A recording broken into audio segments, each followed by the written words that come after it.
So the Saturday church program got started right after September 11th happened. It started in October of 2001, and it was started by St. Luke in the Fields Church, a program director who now runs Ali Forney Center.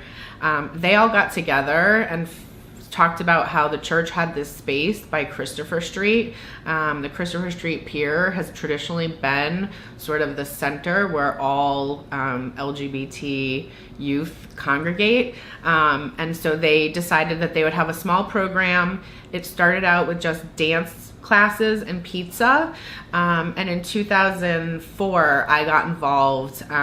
We expanded it from about 10 to 12 youth on any given Saturday to upwards of anywhere from 60 to 90 youth at our highest point. And we provided HIV testing, legal services. It went from just ordering pizza to a full 4-course meal that we served every single Saturday, cooked by a professional chef. We had volunteers, we had an art program, we continued to provide the dance classes, and we had the space to allow the youth to vogue, which in the film is part of the main theme, the dance and music. And so that's really sort of where that came from. So I was involved with it for 10 years. I worked every Saturday, and we provided crisis counseling. We had a clothing room where donations, we turned it into what we call the pop-up shop. So we took away the stigma of the youth needing donated clothes. So we really made it into this experience for them. And we were very lucky to have a lot of youth who came for 5, 6, 7, 8 years, and how I was part of it for most of its growth. So, we would see a lot of youth who came in for the first time really in bad circumstances, being kicked out of their homes recently diagnosed with HIV. And they really came to us for support and get jobs. In the time there, we did a lot of case management as well. And there's one youth who in particular I had a very strong connection with. And when he first came to me, he had quit school.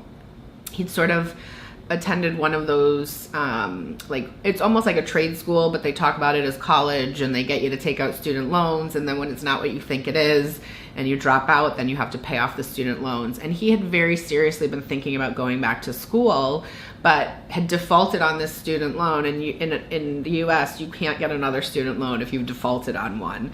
So we worked over a 9-month period he had a job. He'd recently gotten a job. And in the years that I knew him, he went from being practically homeless, sort of what we call couch surfing, moving from house to house, family member, friends, to having his own apartment, working as a manager in a bank, nearly finishing his degree. And it was that stuff that really kept us coming back, watching youth go from these really challenging situations into much better situations, right? And a lot of that was because of the support that they got at program.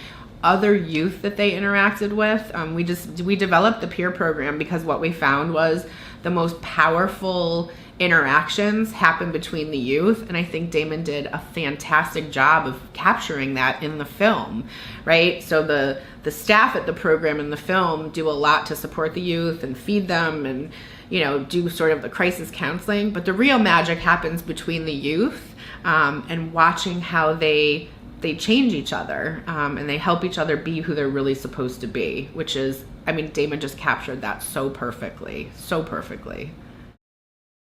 性別に悩むユリシーズが出会ったのは You wanna come with? 土曜の夜の教会、音楽と笑いがあふれる場所。 This belongs to an animal. Look at these hoops though. Things are hard enough as it is. You know nothing about me. Babe, you know I'm moving on. Yes. 真夜中の教会で見つける本当の自分。